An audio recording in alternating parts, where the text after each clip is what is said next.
iPad letterers, and welcome back to Show Me Your Florals. It's getting a little bit more exciting today because we're going to talk about 3 of the key concepts that you will need to know when painting watercolor florals. I'm going to show you how to use the layers panel, how to use blend modes, and then also how to use layer masks. And since these are really important concepts, I very much recommend that you watch this video all the way to the end so that you don't miss anything. And the first thing we are going to talk about is the layers. You can have a look at your layers palette by clicking on the layers icon here. You can add new layers by tapping on the plus icon, and then the amount of layers that you can create depends on the size of your canvas and also on the iPad you have. So I'm just going to show you what this canvas looks like. So you can go to actions and then canvas, and then in the canvas information you can go on layers, and now this will show you how many layers you have available for your artwork. And in our case we definitely have plenty of layers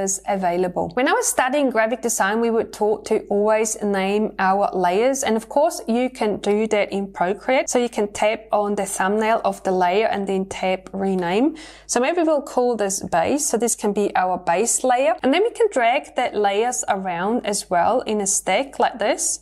So you just hold it, and then now we're dragging it to the bottom. This is important to know because the order of your layers in the stack here really matters. So the way that layers work is almost like your tracing paper that you would know from your lettering practice. And what this means is that anything at the bottom of your stack will get hidden by things that are above. Let me show you how this works. So currently we have nothing on the base layer. So I'm just going to choose one of the colors and then use the soft airbrush, and now I'm going to paint. And you can see now, because the shape we've created yesterday is on top, I can't see everything that's on the base layer. So if I wanted to reveal everything from the base layer, I would turn off the visibility of this layer here and then also here to reveal it. Now let's bring these back, and now let's paint something on top as well with a different color. So if we choose a different color and then paint on top, you can see now that everything that's below gets hidden because this is on the layer above. If I wanted to rearrange the order of my layers, I could do that as well. Let's say I wanted to make this the bottom layer.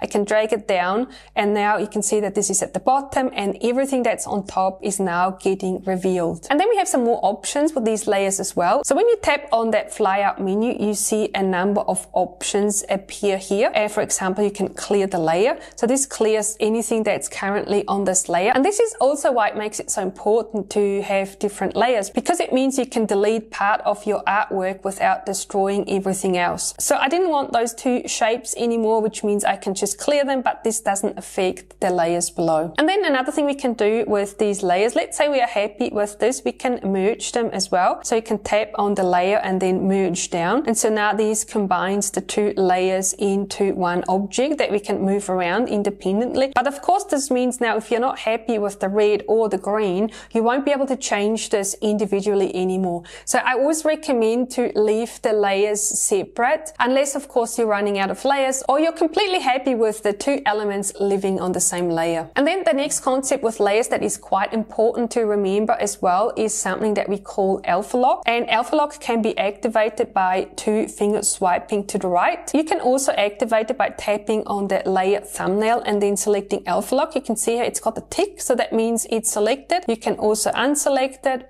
and then we can select it again. So now what alpha lock means is that all the pixels that currently have color on this layer are locked. So you can only paint on the pixels that already have color, but you can't paint on any other pixels. Let me show you how this works. So let's change the color to this light pink. And now if I paint over the top, you see I can paint on top of everything, but out here I won't be able to paint. And this is a super important concept, and definitely one of those things that we are going to use for painting our florals as well. And then the next concept I want to show you is the selection. So you can tap on the layer thumbnail and then you tap on select. So now this creates a selection mask, and this is quite similar to alpha lock, except what happens now is you can paint on any layer and all the pixels that are not selected are currently locked. So if I wanted to paint the same shape but not on the same layer, I would use this option. And so now let's change to a different color. Let's say I wanted to just color in the edges of this shape. I could do this, and then I'm not affecting any pixels outside. So this is definitely helpful to know as well. And then I've already shown you the visibility of the layers. You can turn them on and off like this. And then we can also create layer groups. So if you don't want to merge the layers, but you still want to organize them a little bit, you can highlight 2 layers. And then you can see here now that group option comes up. So you tap on group, and now we have a new group. So if we wanted to move this around, for example, we can select the whole group, and then we can select both layers at the same time. We can also resize the group at the same time. So this is definitely another very handy feature, especially if you want to work in a non-destructive way. All right, so now we have the layers sorted. So let's talk a little bit more about blend modes. You can get to the blend modes by tapping on the N icon here, which reveals all the blend modes. In previous versions of Procreate, the blend modes were nicely grouped, so it was easy to guess what the blend mode does. But now it's a little bit of a hodgepodge of names that don't make a lot of sense. The best way to learn this is to actually try it out. Blend modes are mathematical formulas that decide how to blend 2 pixels that sit on top of each other on 2 separate layers. It's a bit complicated and unpredictable, so I'm not going to bore you with all the details. Trial and error seems to be the best strategy that I've found so far. So the most important blend modes you want to try out are multiply, which is at the top, and then color burn, and then also overlay. And you can see already when you try this out how the blending of the 2 different layers gets affected like this. But sticking to the most common options seems to do the trick for me. Just going to show you a few examples of how this works. So we're going to create a new layer and then paint a random square here, and then a new layer, and we're going to change the color and paint this on top. And now you can see how this layer completely covers what's underneath that pink layer. But now if we change the blend mode of this layer, let's say we use multiply, you can see now how the 2 colors blend into each other like this. And now if you wanted to see how the different blend mode work, you can just scroll through the list, and then you can see how this completely changes how the layers get represented with the different blend modes. One important thing to remember is that the blend modes only affect the layers that are below. So if I change the blend mode here, let's say to multiply, it wouldn't affect any of the layers above, which is also why we've got our textures layers here at the top of the template. And you'll see this when we open this up. The first texture has the multiply blend mode, and then the second one has color burn. And this is the reason why they are on top. And this is also the reason why you always want to paint below the textures layer to take advantage of these blend modes. And then the third concept we are going to look at are layer masks. This is a super important feature when it comes to non-destructive work, and it can take a little while to get the hang of it. So it's definitely worth practicing. Layer masks allow you to selectively modify the opacity of the layer that they belong to. And this differs from the use of the layer opacity slider, as a mask has the ability to selectively modify the opacity of different areas across a single layer. So the opacity slider here affects the opacity of the whole layer,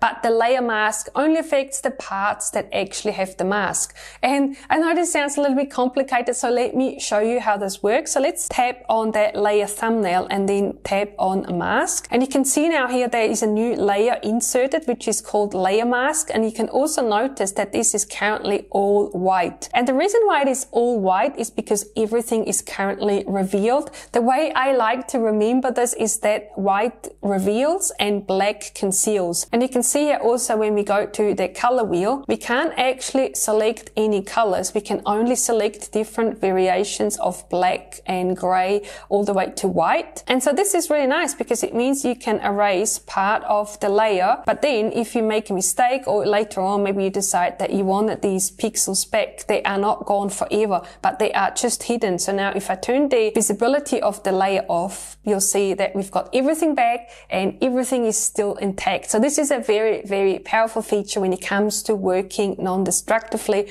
in Procreate. So your homework for today is to practice the 3 concepts that I've shown you. Let me know if you have any questions and I'll be more than happy to answer them. In case you haven't watched yesterday's video yet, I'm going to bloop it up here as well so you can watch it and then you can catch up. Thank you so much for watching. watching, and I'll see you in the next video.